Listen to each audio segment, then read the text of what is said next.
The humidity of Savannah clung to everything, a suffocating, palpable presence even as the calendar edged toward October. It coated the peeling white paint of the stately old homes, seeped into the cracked cobblestones of Factor's Walk, and most intensely settled over the sprawling Claiborne Manor. The air here, miles outside the city, was thicker, heavily scented with the earthy sweetness of overripe pears and an undercurrent of something acrid like turned iron. Augustus Claiborne dismounted his chestnut mare, Dread, the very name a grim reflection of his state of mind. He was the eldest and the inheritor, a man now in his late 20s, his features perpetually etched with a tension that aged him beyond his years. He'd ridden hard from the city, not from urgency, but from a desperate need to postpone his arrival. Claiborne Manor was not a home. It was a mausoleum of lingering sorrow, now made infinitely heavier by the recent devastating news. His 6 younger brothers had all lived their lives within the shadow of this house and the extensive apple and pear orchards that defined the Claiborne legacy. 6 young men, all strong, all promising, all now dead within the span of 3 agonizing years. Not by illness, not by war, but by a chilling, escalating series of misfortunes the local sheriff's office had begrudgingly labeled accidents. Augustus tied Dread to the hitching post. The manor, with its severe Federalist architecture, stood silent, its windows like vacant eyes staring out over the decaying grounds. The fruit orchard, the very heart of the Claiborne wealth, seemed impossibly lush. The trees were unnaturally heavy with fruit, their low-hanging branches bowed under the weight of apples and pears, crimson and gold against the sepia tones of the dying afternoon. It felt wrong, a bizarre, almost defiant show of life over a place saturated with death. He pushed open the heavy oak door. The interior was predictably cool, a cavern of mahogany and dust motes dancing in the slender beams of light cutting through the drawn curtains. A woman emerged from the shadows of the drawing room, Ilara, his mother. She was a figure consumed by grief, skeletal and clad perpetually in deep black silk. "Augustus," she whispered, her voice a brittle thing that sounded like dry leaves being crushed. "You've taken your time.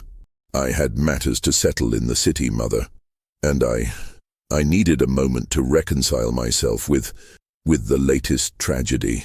His voice was rough, barely controlled. The latest tragedy was Tobias, the youngest, only 20.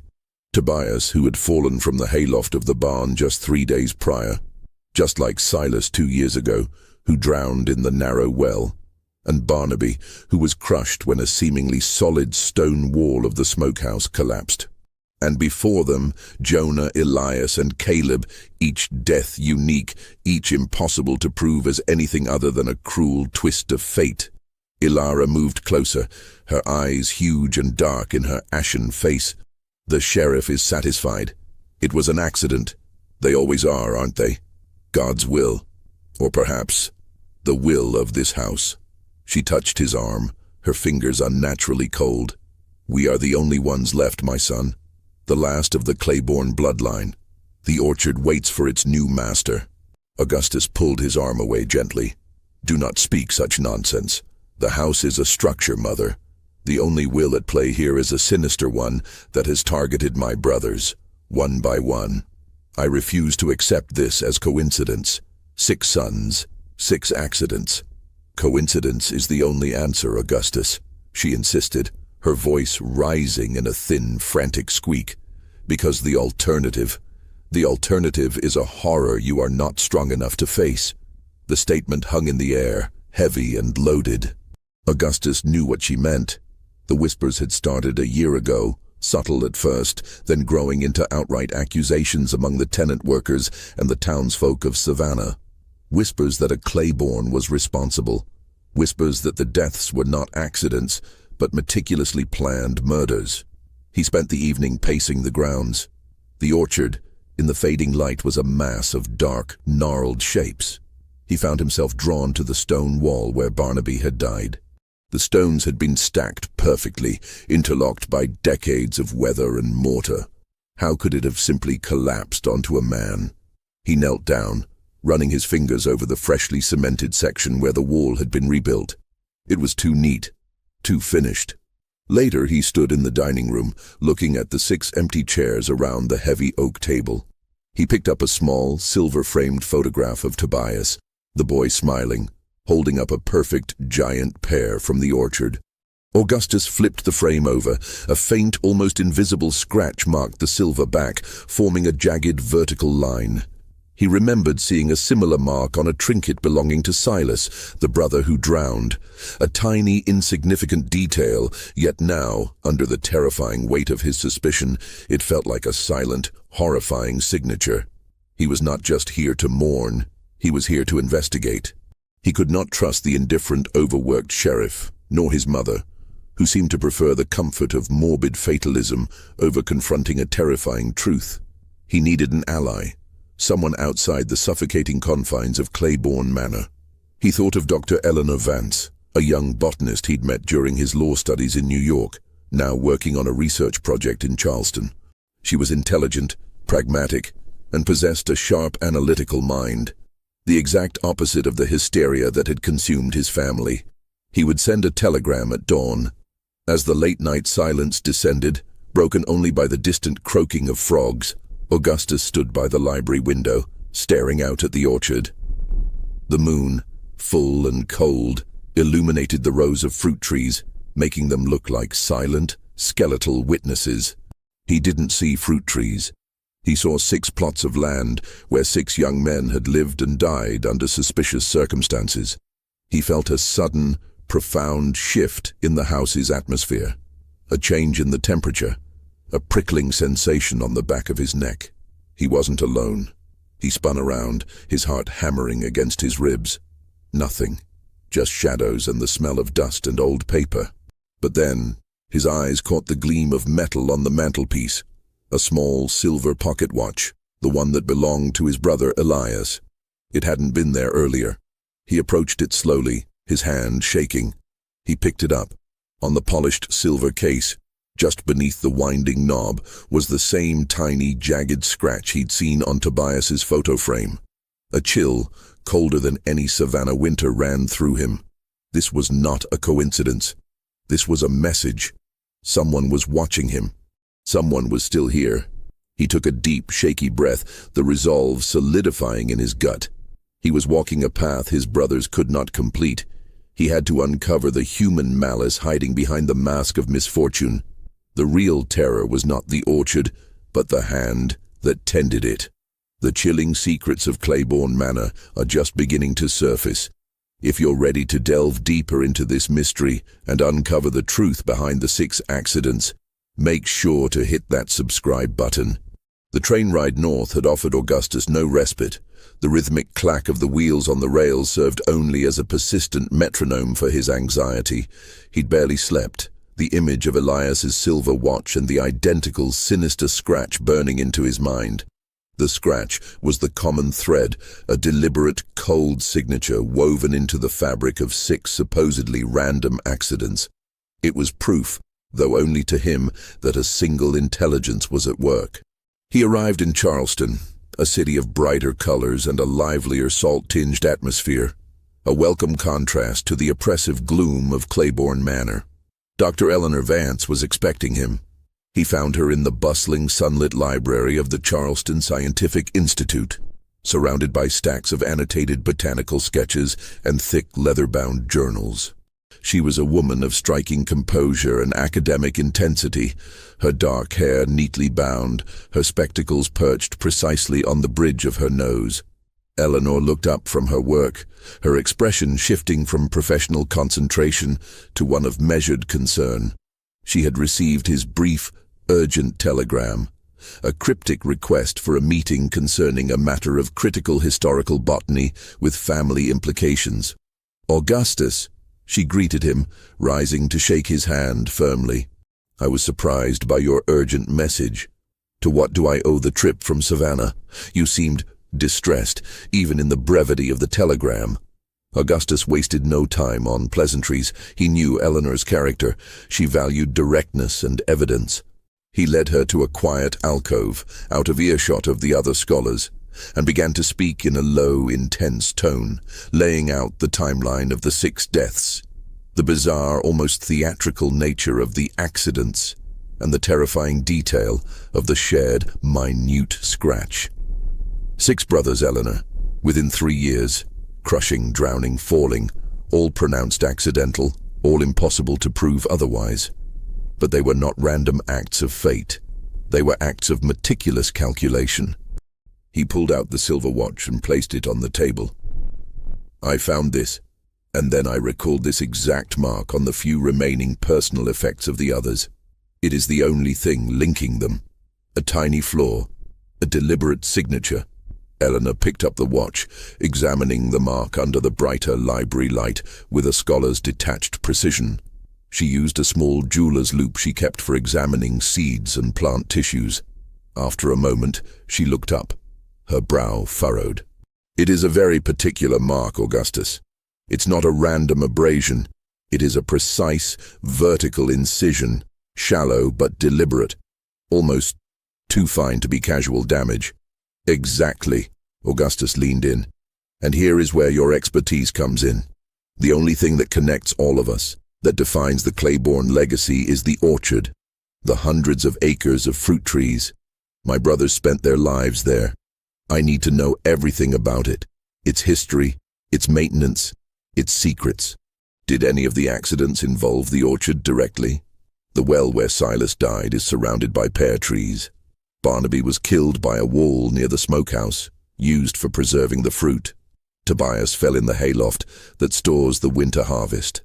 Eleanor listened, absorbing the grim recitation. She saw the fear and the desperate plea for rationality in his eyes. Your family has a documented history with those orchards, Augustus. They are not merely fruit trees. They are a historical botanical site. I remember reading about the specific, almost legendary strain of pear your great-grandfather cultivated, the Claiborne Crimson, legendary for its taste and longevity, and the source of our wealth, Augustus stated. I need you to come to Savannah. I need you to examine the soil, the water, the trees themselves. I need you to find an element, a natural, earthly, and non-supernatural element that could be leveraged by a malicious hand to create the circumstances of those deaths. A poison, a weakening agent, anything that could be used as a weapon against my brothers, and now likely against me. Eleanor hesitated. Her research was important, but the genuine terror in Augustus's face was compelling. More than that, the intellectual challenge of the problem, the application of scientific analysis to a supposed chain of accidents, piqued her rational mind. If the local sheriff is already convinced, you need more than just conjecture, Augustus. You need solid, irrefutable evidence. I can analyze the chemical composition of the soil, the integrity of the well water, and the very condition of the timber in the barn. If there is a human agent, they must have used a physical means, and that means a trail can be found. She paused, looking at the silver watch once more. I will come, but on one condition. You must promise me absolute transparency. Every family secret, every feud, every disagreement your brothers had, no matter how small or irrelevant it may seem to you, you must tell me. Anything. Augustus agreed instantly, relief flooding him. The secrets of the manor are heavy, Eleanor, but the horror of silence is heavier still. We leave for Savannah tonight. The sooner we start, the sooner we find out who did this. The journey back was quieter, the carriage now holding 2 determined souls. As they crossed back into Georgia, the landscape began to change, the air growing heavier, the shadows lengthening.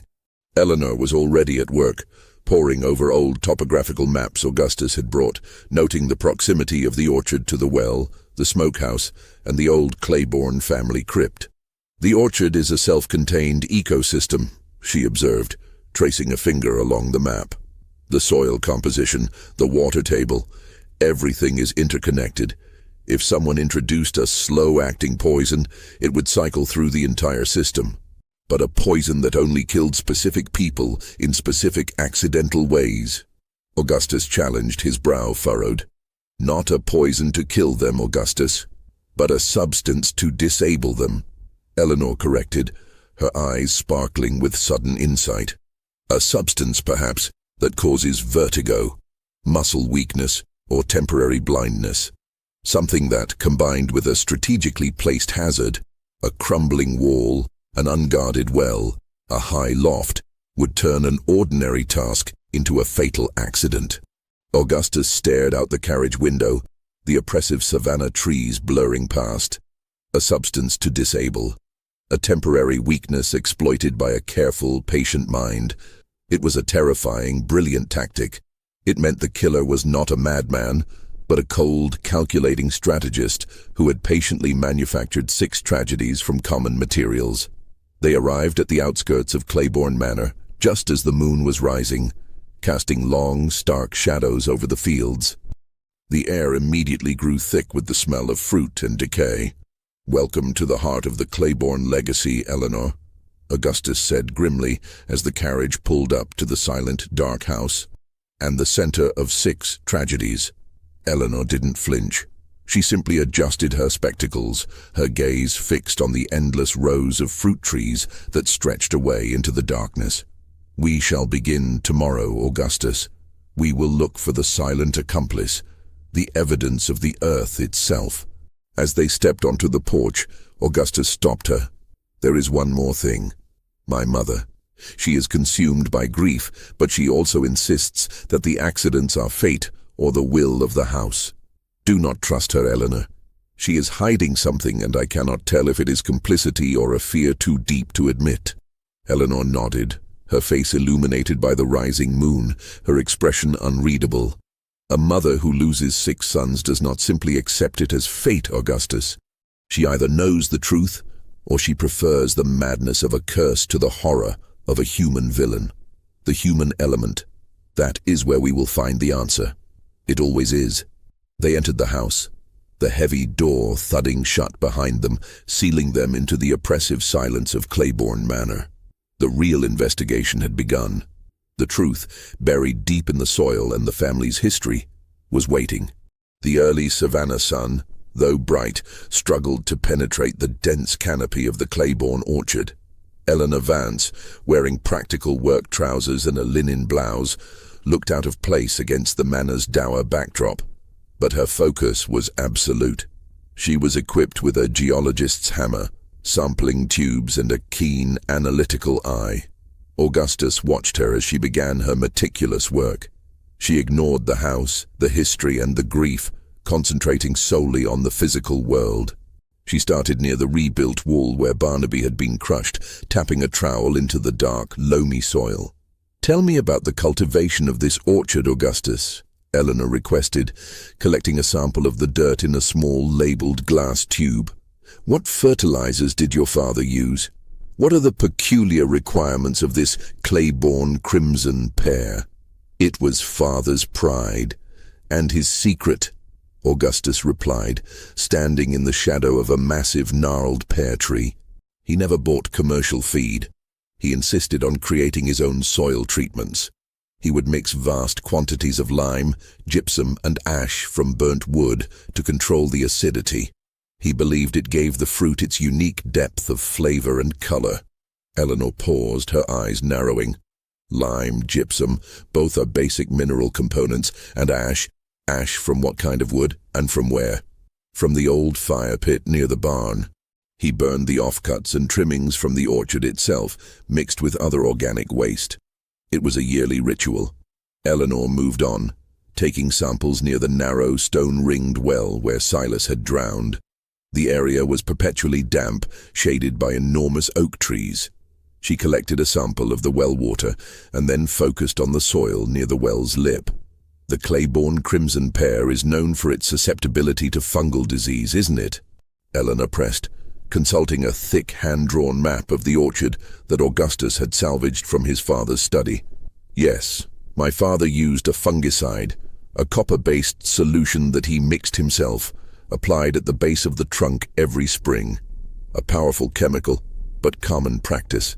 And who had access to these chemicals? The lime, the gypsum, the copper solution?" Augustus hesitated. "My father, before he died. And then, primarily Tobias and Jonah. They oversaw the orchard's maintenance, But really, any of the farmhands could have accessed the supply shed. It wasn't locked. Eleanor moved to the base of a particularly large, healthy pear tree. She chipped away a small, thin sliver of bark, sealing it in another vial. "Tell me about Jonah, the first death, crushed by a falling limb in the spring harvest, correct?" "Yes, they said it was a fluke, a sudden crack in a major bough of an old apple tree. But Jonah was an experienced climber. He knew trees. A tree limb doesn't just snap, Augustus, unless the wood itself is compromised," Eleanor stated, her voice quiet but firm. "The wood could be weakened by fungal rot, perhaps, but also by excessive application of certain chemicals, specifically those that bind to the structural cellulose and hasten decay. Or more simply, if the trunk was deliberately cut or partially sawed and masked with pitch." Augustus felt a cold dread settle over him. An orchestrated decay. A subtle years-long plot, hidden in the routines of the orchard. They spent the morning moving across the estate, collecting samples. Eleanor's final stop was the barn, where Tobias had fallen. The hayloft was still filled with fragrant, dried hay, and the gaping hole where the trapdoor should have been was now boarded up. Eleanor examined the rough-hewn floor joists supporting the loft. She ran her fingers along the wood near the boarded-up trapdoor. "This wood is old but structurally sound," she murmured, her voice a low drone of concentration. "It would take a great deal of force to break it, or a severe internal compromise." "They said the latch simply gave way," Augustus muttered, running his hand over the rough planks. Eleanor knelt, placing her ear against the wood, tapping it lightly with her knuckle. She rose slowly, her expression grim. "The latch gave way because the wood surrounding it was deliberately weakened, Augustus. Not rotted by time, but by a concentrated application of a corrosive agent. Something that dissolved the surrounding fibers over time, turning the solid wood into a brittle, frangible casing. A lye solution, perhaps, or a specific concentrated acid." Augustus felt the floor sway beneath him. Not physically, but psychologically. This was no longer a theory. This was a pattern of calculated, premeditated murder, utilizing common farm materials. "So the killer," he whispered, the realization a punch to the gut, "is intimately familiar with the properties of these chemicals. A man who knows farming, knows the orchard, and knows how to make these substances his weapons." "Precisely," Eleanor confirmed, "and he knows the routine of the farm, the weaknesses of his victims, and the exact moment to strike. He didn't need magic or the supernatural, Augustus. He needed patience, access, and a working knowledge of elementary chemistry and botany." As they descended the steep wooden stairs from the hayloft, they heard a high-pitched voice call out, "Augustus, you are upsetting the ground with that woman. What are you digging for now?" It was Ilara, his mother, standing by the barn entrance. Her figure was a study in tragic rigidity, but her eyes held a spark of suspicion he had never seen before. "We are simply examining the soil conditions, Mother. Dr. Vance is a botanist interested in the unique strain of the crimson pear." Augustus kept his tone even. Ilara stepped closer, her silk dress rustling. Her gaze flickered to the vials of soil in Eleanor's basket, then settled on Augustus, cold and accusatory. "The soil has fed us for generations, Augustus. It has never needed scrutiny from strangers. Leave the dead to their rest, and leave the ground to its natural cycles." Her voice was laced with an unspoken warning. "I cannot, Mother," Augustus countered, meeting her gaze squarely. 6 cycles have been tragically and prematurely ended. I intend to find out if nature was truly to blame, or if it was merely a convenient instrument." Ilara's face, already pale, seemed to whiten further. A deep fear flickered in her eyes, but also something else. A stubborn, unyielding denial. She turned abruptly and walked back towards the house, her silence a heavier weight than any accusation. "She is protecting something," Eleanor murmured, watching her retreat. "Or someone," Augustus corrected, picking up one of the sampling tubes of wood from the barn. The evidence was in their hands. Physical proof of human malice. The challenge now was identifying the man whose knowledge of the Claiborne legacy had become his deadly weapon. The terrifying thought occurred to him. If the killer was someone who knew the farm this well, he was likely someone still living under their very roof. The investigation shifted indoors. If the killer had weaponized the materials of the orchard, they must have documented their purchases and experiments. Augustus and Eleanor pored over the Claiborne family ledgers, heavy leather-bound volumes that documented decades of transactions, harvests, and plantation expenses. The atmosphere in the library was tense, the only sound the rustle of dry paper and the scratching of Eleanor's pen as she cross-referenced dates. "I'm focused on the period leading up to each death," Eleanor explained, her finger tracing a column of figures. "We're looking for anomalous purchases, unusually large orders of lime, acid, or copper sulfate. Anything that exceeds the standard yearly quota for a plantation this size." Augustus was struggling with the personal documents, his father's final journal entries, letters exchanged between his brothers, the emotional debris of a family ripped apart. The brothers were close. Augustus sighed, pushing a letter aside. "Or so I thought. They had the usual squabbles over the division of labor, but nothing that warrants murder." "Murder is rarely about a rational debt, Augustus," Eleanor said without looking up. "It is about opportunity, motive, and a profound secret resentment. Focus on the money. Who stood to gain financially with each successive death?" They worked for hours. The fire in the hearth dwindled, and the shadows in the enormous library deepened. Then Eleanor let out a sharp, low gasp. "Look at this, Augustus. The entry is from 3 months before Barnaby's accident. He was crushed by the smokehouse wall." She pointed to a line item. "Extraordinary purchase, hydrochloric acid, 20 gallons. The amount is enormous, far more than any reasonable need for cleaning or minor experiments." Augustus leaned over the book. The handwriting was his father's, precise and elegant. Father was alive then. He oversaw all major purchases. Why would he order that much acid? It was never listed in inventory afterward. Hydrochloric acid, or muriatic acid, is a powerful corrosive. It dissolves calcium carbonate, the main component of limestone and mortar, Eleanor stated, her voice tight with professional excitement and horror. "It is the perfect agent to weaken a stone wall over time. Applied subtly to the mortar joints, it would slowly eat away the binding structure, making the wall appear solid until a minor tremor or knock, like Barnaby leaning against it, would cause a catastrophic failure." The implication hung heavy, a plot conceived under the cover of the family patriarch. But his father was dead, having passed away naturally 2 years prior. Augustus took the ledger, his mind racing. "Look at the date, Eleanor. Father's handwriting, yes, but the entry is signed. Not with father's name, but with the initials, G.C. Eleanor frowned. "G.C.? Who is G.C.? I thought your father's name was Arthur." "It was. None of my brothers had those initials. The closest is Caleb, but he was a boy, and the entry is clearly an adult's hand." Augustus felt a terrifying spike of adrenaline. The murderer was hiding in plain sight, using a cipher. This is a new signature, then. A signature introduced by the killer to mask his identity within the ledger, Eleanor concluded. But why sign it at all if the intention was to hide the purchase? He must have had a reason for the initials. They must signify something to him.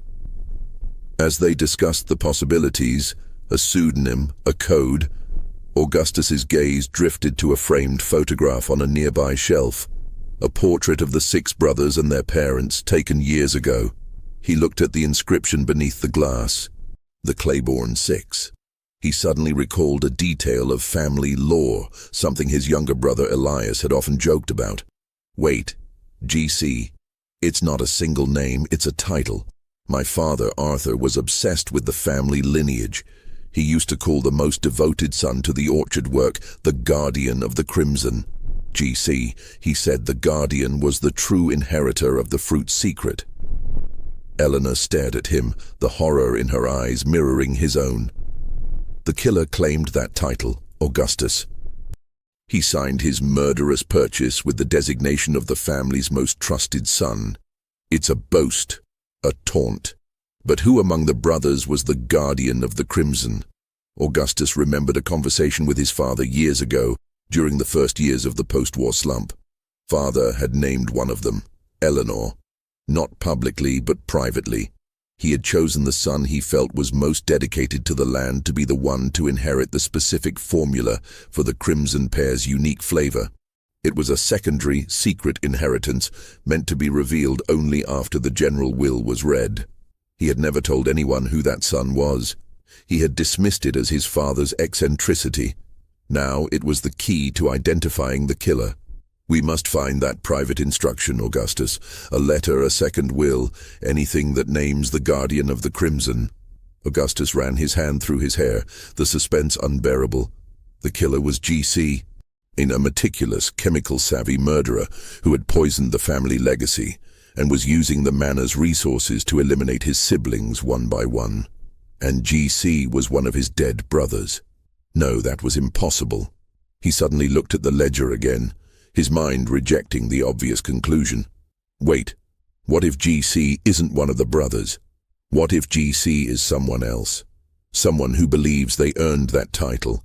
Someone who was in the house at the time of the purchase. He thought of the only two remaining people, himself and Ilara, and he knew he was innocent. The realization struck him with the force of a physical blow, a cold, sickening certainty that trumped all previous fear. His mother, Ilara, had signed the ledger, Arthur Claiborne. She had full access to the family resources. She had been the only one to witness the slow demise of her sons, yet she insisted on the curse of the house. Eleanor, sensing his deep, silent terror, placed a hand on his arm. What is it, Augustus? What name are you thinking of? Augustus slowly shook his head, his voice a dry rasp. I am thinking of the only other person in this house who believes she has the rightful claim to the Claiborne legacy. The person who stood to inherit the entire estate after her sons were gone. The one who urged me to accept it as fate. The room was silent, the truth too monstrous to speak aloud. We need more than initials, Augustus, Eleanor said, her face pale. We need a motive. A powerful, driving motive to murder her own children. Augustus looked down at the ledger, his eyes fixed on the elegant, familiar script of the deadly G.C. He was looking for the motive, not in the money, but in the deeper, darkest secrets of the Claiborne bloodline. And he knew exactly where to look next. The man who created the family's secret, his father's final resting place. The small marble mausoleum stood isolated at the edge of the property, not far from the orchard, an eternal sentinel to the Claiborne lineage. It was here that Arthur Claiborne, the family patriarch, had been interred 2 years prior. Augustus had to open the crypt, a violation of his father's final rest, but a necessity to uncover the truth. Eleanor had insisted on checking the records first. In the archives, they found a reference to a custom-made, double-walled mahogany casket that Arthur had ordered a year before his death, specifying that it be sealed before interment. Highly unusual, Eleanor noted. Most caskets are sealed just prior to burial. Why the custom order? Why the need to seal it so completely? Father was a private man, Augustus offered weakly, though even to his own ears the explanation sounded thin. Now, standing before the cold marble door of the crypt, Augustus felt a profound reluctance. He used the ancient, heavy brass key. The door scraped open on rusty hinges, revealing a dark, musty interior. The air inside was still and heavy with the scent of ozone and decaying flowers. The 6 brothers were interred in neat, identical wall niches, all sealed with stone plaques bearing their names. Only the patriarch's casket, a massive, elaborate affair of mahogany, lay centered on the floor, waiting to be joined by Ilara's when her time came. They worked with lamps, the flickering light casting huge dancing shadows. Augustus found the heavy silver latch of his father's casket. It was old but firmly secured. We have to open it, Augustus, Eleanor said softly, holding up a lamp. If he hid a letter, A second will, or any instruction concerning the guardian of the crimson, it would be in the most secured place he knew. With a heavy heart, Augustus forced the latch. It gave way with a sharp, echoing clang. He slowly lifted the heavy lid. The sight within was not of Arthur's peaceful rest, but a neatly arranged, devastating tableau of betrayal.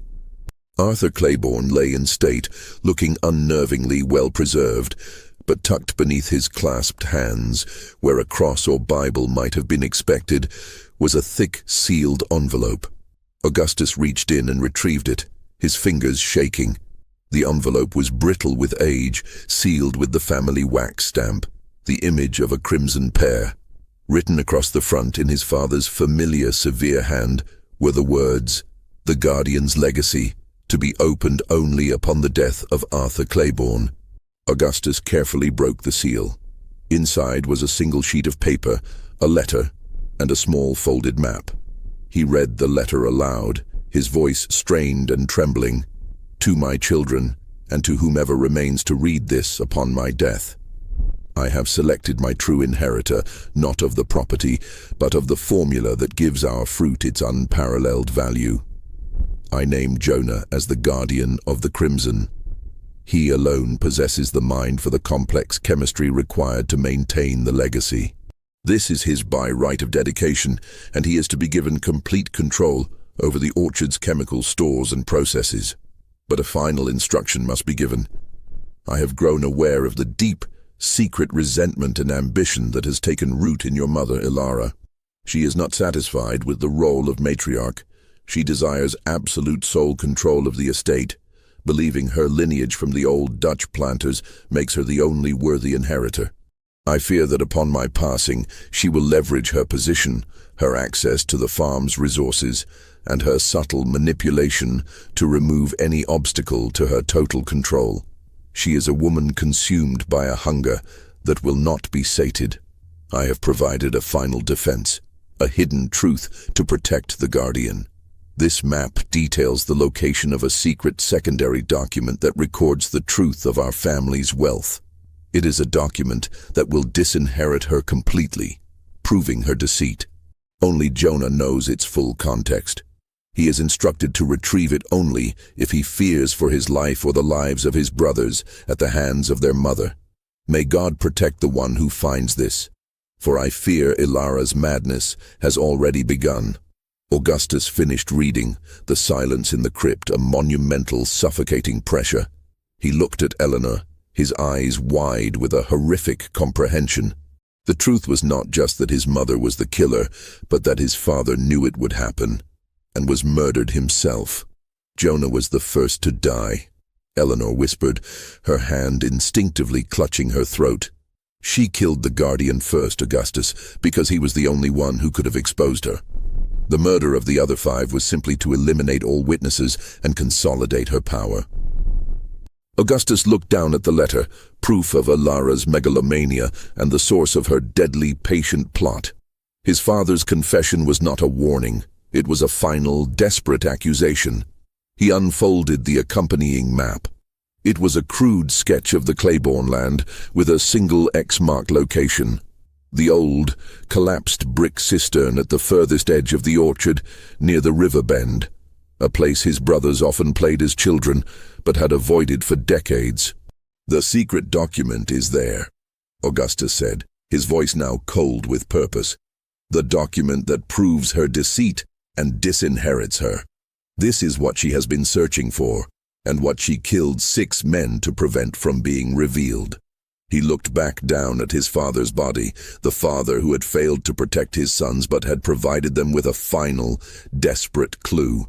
Suddenly, a shift in the air, a scent, not of decay, but of sweet, heavy, pear perfume. They turned. Ilara was standing in the open doorway of the crypt, a lamp held aloft, her shadow immense and terrifying. Her face was no longer masked by grief. It was a mask of cold, triumphant malice. "The Guardian's legacy," she said, her voice a low, chilling purr. "I knew you would be drawn here, Augustus. You were always the most sentimental. I gave you 3 days to mourn. I see you chose to betray me instead." She stepped inside, and the marble door groaned, slowly swinging shut behind her with a sickening finality. They were trapped. It wasn't fate, Mother. It was hydrochloric acid, copper sulfate, and lye. It was the work of GC, the guardian of the Crimson, Augustus said, his voice steady despite the terror gripping him. Ilara smiled, a terrible, thin-lipped expression. The guardian of the Crimson. A foolish title, earned with a foolish love of the land. My Dutch lineage is the true source of this fortune, Augustus. Your father tried to deny me my birthright with a paper decree. He sealed his own fate, not his son's. She raised the lamp higher, and Augustus saw the flash of metal in her other hand. Not a gun, but a long, sharp, pruning hook, a tool of the orchard, now a weapon of murder. And on the handle, glinting faintly in the lamplight, was the distinct, jagged scratch of GC's signature. Jonah had to die first. He was too clever with chemicals. The rest were merely loose ends, obstacles to the beautiful, singular inheritance I deserve. Ilara hissed, her eyes blazing with a maniacal hunger. You are the final, sentimental obstacle, Augustus. You are the last blood I need to shed to make the orchard truly mine. The space inside the crypt was cramped and claustrophobic, the air thick with tension, and the sickly sweet scent of Ilara's perfume. The heavy marble door was sealed, the latch bolted from the inside by their attacker. Augustus and Eleanor were trapped between the stone wall and the mahogany casket of Arthur Claiborne. "The disinheritance document, Augustus," Ilara demanded, stepping closer, the pruning hook held like a scythe. "Where is the map? Give it to me. I will burn it, and the Claiborne legacy will be cleansed of your father's final, treasonous act." Augustus quickly shoved the map and the letter into Eleanor's skirt pocket. "You have no legacy, Mother. Only a body count," he bit out, his eyes darting for an escape route or a weapon. The crypt offered nothing but stone and cold, inert marble. Eleanor, her academic composure shattered by the sheer cold horror of the confrontation, slowly backed away toward the wall of niches. "Your sons, Ilara? You murdered your own children for a paper inheritance? An inheritance you would have received anyway upon your death." Ilara laughed, a dry, rattling sound devoid of mirth. "I wanted the control, girl. I wanted the power to shape the future of this family's name, not wait for my turn. Jonah, Silas, Tobias, they all looked like Arthur, and they all carried his sentimental attachment to the land. They would have challenged my authority. The orchard does not need a guardian. It needs a matriarch. And now I am the last matriarch standing." She lunged, not at Augustus but at Eleanor, recognizing her as the true threat, the one holding the evidence. Augustus reacted instinctively, throwing himself in front of Eleanor, knocking her against the row of niches. The pruning hook swept through the air, its sharp crescent edge narrowly missing Augustus's shoulder. It struck the side of Silas's niche with a loud crack, leaving a deep gouge in the marble plaque. "You've been studying the wrong things, Augustus," Ilara screamed, pulling the hook back, her strength fueled by a chilling, psychotic rage. "You should have been studying how to survive your own mother." Augustus scrambled backward, grabbing a heavy, ornate brass candle holder from a stand near his father's casket. He held it up, a meager shield. "You killed Jonah by sawing a limb, Barnaby by dissolving mortar, and Tobias by corroding wood. You used chemicals as your silent accomplices. You planned this for years. And now I use a more direct method," Ilara sneered, advancing again, forcing them to retreat further into the narrow space. Eleanor, still dazed, managed to gasp. "The map is hidden. It's gone. You won't find it." It was a risky lie, but it bought them a moment. Ilara's eyes, wild with greed, flickered back to Augustus's hand, searching for the envelope. Augustus saw his chance. He needed to create a distraction. He raised the brass candlestick and brought it down with all his might onto the side of Arthur Claiborne's mahogany casket. The wood split with a tremendous echoing smash. The noise startled Ilara, making her pause. In that instant, Augustus grabbed Eleanor's arm and pulled her behind the enormous upturned lid of the casket, using it as a shield. "You dare defile your father's rest?" Ilara shrieked, advancing around the casket. Augustus shouted, "Eleanor, the door. Can you reach the latch?" The door was too far, too heavily bolted. Ilara was upon them, the pruning hook whistling through the air, forcing them to duck and weave behind the casket lid. The fight was a desperate, chaotic dance in the tomb. As Ilara swung again, the hook snagged on the fine silk of her dress, momentarily throwing her off balance. Augustus saw a small, clay vial, no bigger than his thumb, fall from her sleeve and shatter on the marble floor. It released a sudden, pungent chemical odor, acrid and faintly sweet. "The incapacitating agent," Eleanor yelled, immediately recognizing the smell. "She was going to use it on us. Don't breathe it in, Augustus." Augustus covered his mouth and nose with his sleeve, the acrid fumes stinging his eyes. He realized the vial was the final, desperate tool of her trade. A concentrated irritant or dizzying agent designed to make them vulnerable to the final strike of the pruning hook. Ilara, too, was choking, but her immediate goal remained fixed. She raised the pruning hook for a final overhead strike. "This is the fate of all who stand against the matriarch," she screamed. Augustus knew he couldn't fight her directly. He needed to use the environment, the knowledge of his brother's deaths, against her. He saw the marble niche where Silas rested, the plaque still bearing the fresh, deep gouge from Ilara's hook. Silas knew the well. Jonah knew the wood. Augustus roared, distracting her one last time. As she swung, he sidestepped and kicked out, not at her but at the heavy stone base of the niche structure. The movement, coupled with the instability caused by the earlier strike of the hook, was enough. The marble wall designed for eternity shifted. With a terrifying grinding roar, the top-heavy niche structure began to topple inward.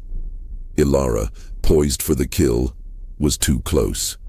She looked up, her expression changing from maniacal rage to sheer, paralyzed terror. "No!" she screamed, dropping the hook and instinctively raising her arms to protect herself. The massive weight of the stone niches, the symbol of the sons she had murdered, slammed down onto her with a sickening final crunch. Silence immediately descended upon the crypt, broken only by the sound of dust and small debris settling. Augustus and Eleanor stood there, trembling, covering their mouths and noses until the worst of the chemical smell subsided. The crypt was now a tomb within a tomb. Ilara, the guardian of the crimson and the matriarch of murder, was finally silenced. Crushed beneath the weight of her own ambition and the stone monuments to her victims, Augustus stumbled forward, his knees weak. He found the pruning hook lying near the rubble, the GC scratch glinting innocently. He bent down and picked up the map of the orchard, which had fallen from Eleanor's pocket during the struggle. "It's over," he whispered, the relief and the horror a paralyzing mixture. "She can't hurt anyone else." Eleanor, her face streaked with soot and tears, pointed to the marble door. "We need to get out, Augustus, now, before someone finds us here." Augustus used the long, curved end of the pruning hook to pry open the heavy bolt on the inside of the crypt door. It gave way with a screech. They staggered out into the afternoon sunlight, two survivors emerging from a family's buried nightmare. The manor was silent. The orchard, bathed in light, seemed to breathe a collective sigh of relief. They stood on the lawn, blinking in the sudden brightness. The terror was over, but the work was not. They still had the final piece of the puzzle to secure, the disinheritance document and the full truth of Ilara's deceit. Augustus and Eleanor moved quickly and quietly, driven by a renewed urgency. They had the map, the letter, the testimony, and the murder weapon, but the final, irrefutable evidence of Ilara's motive and deceit, the disinheritance document, was still hidden. The map led them to the oldest, most neglected corner of the vast orchard, a thicket of overgrown blackberry bushes and wild grapevines that concealed the remnants of an old brick cistern, a relic from the early days of the plantation, long since abandoned. They had to hack through the dense undergrowth with a shovel and the deadly pruning hook. The air here was heavy with the scent of damp earth and rot, far from the manicured, deceptively pleasant rows of pear and apple trees. After 20 minutes of strenuous labor, they uncovered the cistern, a rough-hewn circle of crumbling, moss-covered brick, partially filled with stagnant, oily water and debris. The open top was covered by a heavy, rotted wooden lid. "She must have been searching for this," Eleanor said, wiping sweat from her brow. It was the only thing that stood between her and total control. Augustus used the pruning hook's strong handle to leverage the rotted lid. It broke apart with a splintering crash. They peered down into the dark, echoing hole. The stagnant water was low, but the bottom was invisible beneath a carpet of decaying leaves and debris. "The map shows an inset, a stone shelf just below the lip," Augustus pointed out, his voice hoarse. "It wouldn't have been in the water." He lowered himself carefully into the cistern, bracing his feet on the slick, algae-covered brickwork. The air was close, heavy with the smell of mold and forgotten things. He began to feel along the brickwork, his fingers probing the cracks and mortar joints. His hand closed around something cold and metallic. He pulled it out, a small, heavy iron box caked in mud and rust. He climbed out of the cistern and placed the box on the ground. It was locked with a heavy iron padlock. "No lock she can't break now," Eleanor said, picking up a heavy stone. But Augustus stopped her. He turned the box over, feeling the familiar, subtle texture of the metal. He remembered the specific, expensive lock his father had favored for his most private documents. He reached into his trouser pocket and pulled out the silver pocket watch he'd found, the one with the GC scratch. He felt a sudden flash of inspiration. The killer signed her work with a scratch. The victim had left a clue. He carefully pressed the tiny, sharp point of the GC scratch on the watch face into the delicate keyhole of the iron box. It was a perfect, almost impossible fit, a custom-made keyhole, designed to be opened only by the one tool his father knew would be found, the small, sharp end of the watch winder. With a soft, metallic click, the lock sprang open. Augustus slowly raised the lid. Inside, resting on a bed of dry, oil-papered cotton, was not a single document, but an entire, smaller booklet. It was bound in thin, black leather, and the title was embossed in worn gold leaf, "The True Account of the Crimson Legacy." Augustus opened it, his heart pounding. The first page was a meticulously detailed genealogical chart, documenting the Claiborne lineage back over 100 years. But a thick, deliberate line of black ink had been drawn through Ilara's name. Beneath the chart was the explanation written in Arthur Claiborne's hand. "This ledger reveals the terrible truth that Ilara Claiborne, née van der Zee, is not the daughter of the legitimate Dutch planter family, but the illegitimate issue of a disgraced housemaid and a minor farm tenant. She fabricated her entire lineage and bought false papers to secure the marriage and stake her claim to the Claiborne estate, believing her false bloodline entitled her to its wealth. This deceit means that her claim to the estate is null and void. Her ambition and lies have poisoned our family. Should this book be revealed, she forfeits all claim, and the entire estate passes directly to the next living son, or to a trust managed by a neutral third party." Augustus handed the book to Eleanor, who read it quickly, her eyes widening in profound shock. It wasn't just greed for control, Augustus. It was fear of exposure. She knew the truth would eventually surface, and her entire life was a lie. Her sons were the only remaining links to her fabricated identity, and Jonah was the only one who might have known about this document and exposed her. The motive was revealed. Existential fear and preservation of a lifelong deception. The murders were not just about money, but about identity. Augustus stood up, breathing deeply in the fresh air of the orchard. The mystery was solved.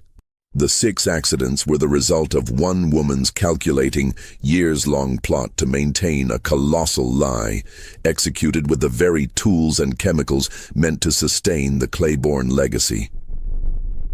"We have the proof, Eleanor. We have the body, the witness, and the motive.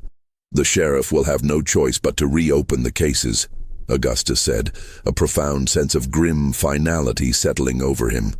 The journey back to the house was somber. The truth had not brought joy, but a cold, hard clarity. They had survived a horror manufactured by the most trusted person in their lives. As they reached the manor house, Augustus paused and looked back at the orchard. It was just rows of trees, but to him, it was a graveyard and a testament to the cold, rational horror of human ambition. He turned to Eleanor. "Thank you, Dr. Vance. You saved my life and the truth of my brother's deaths. The terror may be over, but the work of justice is only beginning." Eleanor nodded, her face etched with exhaustion, but also grim satisfaction. "We have done what the law could not, Augustus. We found the truth in the earth and in the documents." They walked up the steps of Claiborne Manor, ready to face the legal and personal storm that was about to break. The Macabre orchard was finally cleansed, but its chilling legacy would forever cling to the name of Claiborne. The reaction to Augustus's testimony was, predictably, one of stunned disbelief, followed by a rush of horrified activity. The sheriff, a stout, weary man named O'Connell, had initially dismissed Augustus's claims as grief-fueled fantasy. However, the discovery of Ilara's body crushed beneath the crypt niches, the recovery of Arthur Claiborne's letter, and the conclusive evidence in The True Account of the Crimson Legacy booklet forced the issue. Augustus, accompanied by Eleanor, spent a full day providing his sworn testimony. Eleanor presented her forensic findings with cool, clinical precision, documenting the chemical breakdown of the smokehouse mortar, the corrosive damage to the hayloft timber, and the impossibility of a random natural break in the orchard's primary apple limb. "The evidence is clear, Sheriff," Eleanor stated, placing a magnified photograph of the GC scratch next to the photo of the orchard ledger. Mrs. Claiborne, driven by the fear of exposure and the desire for absolute control, weaponized the very chemicals used to maintain the estate. She created accidents that were functionally perfect, non-traceable murders. Sheriff O'Connell sat back, running a calloused hand over his chin. 6 accidents, 6 bodies, all for a paper inheritance and a family name. It's hard to swallow, Mr. Claiborne, hard to stomach. "It is not an easy truth, Sheriff, but it is the truth," Augustus insisted. "My mother's ambition was the only supernatural element at play here." The sheriff confirmed that the old records showed a series of unusual, large orders of specialized chemicals, the very ones Ilara had used, made under the GC initials. He was also able to verify the existence of the Vanderzee family and the historical account of the disgraced housemaid, lending credence to Arthur Claiborne's final letter. Ilara's entire life was, as Arthur had written, a deception. The investigation officially concluded. The deaths of the 6 Claiborne sons were deemed premeditated murder by their mother, Ilara Claiborne, who was herself found accidentally deceased at the scene of her final attack. The public scandal was immediate and overwhelming, dominating the headlines of every Savannah and Charleston paper. Augustus and Eleanor returned to the manor, now a cold, empty shell under the gaze of a curious and horrified community. Augustus had given the local historical society full access to the manor's archives, including the true account of his mother's lineage, finally fulfilling his father's final wish to disinherit her memory and cleanse the family name of her deceit. "The scandal will eventually fade, Augustus," Eleanor said as they stood in the silent, dust-filled drawing room. "But the truth remains. You and your brothers have justice." "Justice is a quiet, cold thing, Eleanor," Augustus replied, looking out the window at the endless rows of pear trees. "The orchard still grows, and the memory of what happened here will never truly leave it." He had spent the afternoon clearing out his mother's rooms. He found nothing but expensive clothes, trinkets, and a single recurring symbol, a small, almost stylized pattern of 2 vertical lines and a jagged horizontal slash, the very mark of the GC. Scratch. Embroidered into her linen handkerchiefs and etched onto her silver jewelry box. It was her private, triumphant sigil. As the sun began to set, casting long, melancholy shadows across the floor, Augustus received a visitor, Dr. Elias Thornton, a kindly, older doctor who had attended all the Claiborne children and had signed the death certificates for 5 of the 6 brothers. "Augustus," the doctor said, his face etched with sorrow and shock. "I had to come. I read the papers. I simply could not believe Ilara, your mother." "It's true, doctor. She murdered them," Augustus said heavily. Dr. Thornton wrung his hands. "I signed those papers. I said they were accidents. But I must confess, Augustus, there was one death that truly troubled me. I never spoke of it, but now I must." Augustus leaned forward, his heart pounding. "Which one, doctor?" "Caleb. He died 2.5 years ago. They said he succumbed to a fever after a terrible fall during a winter storm. I signed the death certificate for fever, but his symptoms were peculiar. He was delirious, yes, but before the delirium, he suffered from extreme rapid-onset muscle weakness and severe crippling vertigo. It was not a typical fever." Augustus felt a cold wave of realization wash over him. Caleb's death was not a fever. It was a chemical reaction. "She poisoned him, doctor. She used a chemical to simulate a severe illness, an illness that made him collapse and injure himself beyond recovery," Augustus whispered. A horrifying new layer of his mother's cunning revealed. Dr. Thornton nodded sadly. "I suspected foul play, but I had no proof, no motive, and she was your grieving mother. I convinced myself it was a rare form of fever. I was wrong. I was terribly, terribly wrong." Augustus thanked the doctor, the weight of this final, confirmed deceit settling heavily on his shoulders. 6 sons, 6 murders, all perfectly disguised. He looked at Eleanor, who was listening intently. "She didn't just kill them, Eleanor. She mocked them in death, creating a spectacle of fate and mischance." Eleanor picked up the GC silver box and held it. "The cruelty was the point, Augustus. The humiliation of her sons and your father's memory was her greatest reward." The manor was empty, the air growing colder as night fell. The case was closed, justice achieved, but the psychological toll was immense. Augustus was the last Claiborne, the sole inheritor of a poisoned name and a blood-soaked orchard. He knew he could not stay here. He would sell the land, tear down the house, and use the proceeds to honor the memory of his brothers, not his mother's greed.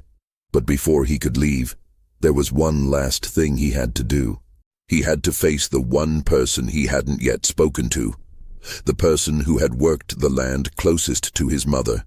The person who had remained silent all along. Augustus knew who he had to speak to. Silas, the elderly, taciturn caretaker of the Claiborne stables and grounds. Silas had been with the family longer than any of the brothers had been alive. He was a constant, watchful presence, a man who saw everything but spoke nothing. Augustus found him in the stable, methodically brushing Dread, the horse that had carried Augustus away from and back to this nightmare. The familiar smell of hay and saddle leather was a fleeting comfort. "Silas," Augustus began, his voice low. "I know the truth now. My mother, Ilara, murdered my 6 brothers." Silas continued brushing the horse, his movements slow and deliberate. He did not flinch, did not react. "I know you saw things, Silas. You were here for all of it. You were the one who helped Father with his specific formulas. You were the one who maintained the supply shed." Augustus stepped closer. "You had to know she was using the materials. You had to have seen the unusual orders of acid and lye." Silas stopped brushing, the soft hiss of the bristles against the horse's coat suddenly ceasing. He slowly turned, his face a roadmap of hard-won experience and enduring silence. "The mistress was a very particular woman, Master Augustus," Silas finally said, his voice a low, gravelly rasp. "She liked her secrets kept secret, and she made it clear to anyone who saw too much that the land has a long memory." "Did she threaten you, Silas? Did she threaten your life?" Augustus pressed, feeling a wave of sympathy and anger. Silas slowly shook his head. A threat of the tongue is one thing, Master Augustus. The threat of the land itself is another. He led Augustus out of the barn and into the night. The orchard was a silent, looming presence. The mistress would come to the shed, not during the day, but at night, Silas confessed, his voice barely above a whisper. She would take the jars, the sacks, the solutions. I saw her. I asked her once what she was doing. She said she was preparing a special soil supplement to honor the guardian of the crimson, the son your father named. And you knew what those chemicals were for, Augustus stated, the realization hitting him hard. I knew what they could be used for, Master Augustus, and I saw the way she looked at the young masters, with a coldness that would chill the soil. When young Jonah died, I knew. When Barnaby died from a crumbled wall, I was sure. But I was afraid, Master Augustus. She had a way of using things against you, of turning your own life against you. Silas then pointed a gnarled finger toward a far corner of the orchard. A year before Caleb died, she had me dig a deep trench near my cabin. She told me it was for a new drainage ditch. But then she had me fill it with a mixture of waste product from the chemical shed and old rotting fruit. A slow-acting toxin, Eleanor murmured, standing in the barn door, having followed Augustus. A poison, miss, that smelled like the sweetest fruit, Silas confirmed. It was a deliberate, subtle act. I had a wife then, a good woman. She tended a small vegetable patch near that trench. A few weeks later she was sick. She died quickly. The doctor called it a stomach affliction. Augustus stared at the old man, his eyes wide with a terrible understanding. Ilara had not just threatened Silas, she had murdered his wife to ensure his absolute silence. The murder of the caretaker's wife was a chilling precursor to the murder of her own sons, a dark, cold-blooded warning delivered via the land itself. The land has a long memory, Master Augustus, Silas repeated, tears finally welling in his aged eyes. And the mistress made sure I remembered the cost of my tongue. Augustus placed a comforting hand on Silas's shoulder. I understand, Silas. You are not a villain. You were a victim of her terror, just as my brothers were. You are safe now. The confession was the final, devastating piece of the puzzle. Ilara was not just a murderer of her sons, but a serial, calculated killer who had leveraged her unique position and the tools of the land to enforce absolute power. Augustus and Eleanor returned to the house, shaken by the caretaker's tragic story. The manor was quiet, but the silence was no longer one of mystery, but of confirmed horror. We have everything now, Augustus said, placing his father's sealed ledger and the disinheritance document on the desk. The evidence, the motive, the method, and the tragic consequences of her enforcement. It is time to conclude this and bury the name Claiborne. But as Eleanor reached for the documents, a flash of recognition crossed her face. Her eyes darted between the genealogical chart and the letter of disinheritance. Augustus, she said, her voice strained with a final chilling realization. Look at this. Read your father's final line again. The one where he instructs Jonah to retrieve the document. Augustus read the line. He is instructed to retrieve it only if he fears for his life or the lives of his brothers at the hands of their mother. And now look at the genealogical chart again, Eleanor insisted. Look at the date your father wrote this entire document. 1 month before Jonah died. Augustus's eyes fell to the date on the ledger, his blood running cold. His father wrote the warning and the disinheritance document while Jonah was still alive. He wrote this and sealed it in his coffin. He didn't trust his own wife, but he didn't expose her. He only warned Jonah and then sealed the solution away. Augustus whispered, the ultimate horror dawning on him. Your father didn't die of natural causes, Augustus. Eleanor concluded, her voice a hard, clear whisper. Arthur Claiborne was the first murder. He tried to quietly disinherit and expose his wife, but he failed. She found his plans, and she retaliated by killing him first. A natural death, signed by a doctor who would never suspect. And then she began the meticulous work of eliminating her sons, one by one, to secure her deadly false inheritance. The final terrifying truth was revealed. Ilara's campaign of terror had begun years earlier than they thought. A cold, calculated plot that started with the death of the patriarch himself. The orchard was not merely the site of the crime, it was the theater of a dynasty's downfall. The rising sun cast a pale, unforgiving light over the manor. Augustus stood in the drawing room, the weight of the last revelation settling upon him.